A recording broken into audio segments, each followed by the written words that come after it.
18 से 24 नवंबर 2020 तक परिवहन विभाग की ओर से आयोजित होने वाले कोविड-19 से बचाव एवं सड़क सुरक्षा सप्ताह का कल 24 नवंबर को गांधी भवन सभागार में होगा, जिसमें कोविड-19 व यातायात नियमों के प्रति जागरूकता लाने के उद्देश्य से चित्रकला भाषण प्रतियोगिता का आयोजन किया जाएगा तथा विजेता बच्चों को पुरस्कृत भी किया जाएगा। कार्यक्रम में प्रमुख रूप से जिला अधिकारी अविनाश कुमार, पुलिस अधीक्षक अनुराग वत्स, ARTO प्रशासन दीपक कुमार शाह, ARTO प्रवर्तन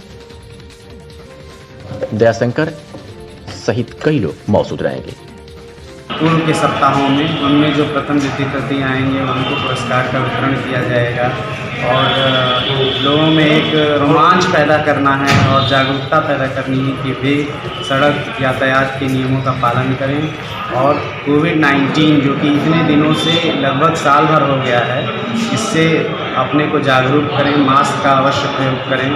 और नियमों का जो भी यातायात के नियम हैं, क्योंकि जानकारी तो सभी को है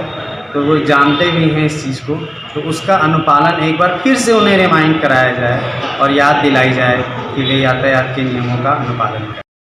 जो यातायात सड़क सुरक्षा सप्ताह 18 से 24 तारीख तक हम लोग मना रहे हैं और अलग अलग दिन में अलग अलग एक्टिविटी है जिसको बहुत अच्छे तरीके से हम लोग करते आए। आज 7वां दिन है, कल लास्ट है इसका और जो शासन से निर्देश है कि इसका भव्य समापन समारोह किया जाए, उसके लिए हम लोग नगर मजिस्ट्रेट साहब से गांधी भवन के लिए बात किए हैं। उसमें कल बहुत समापन भव्य रूप से किया जाएगा।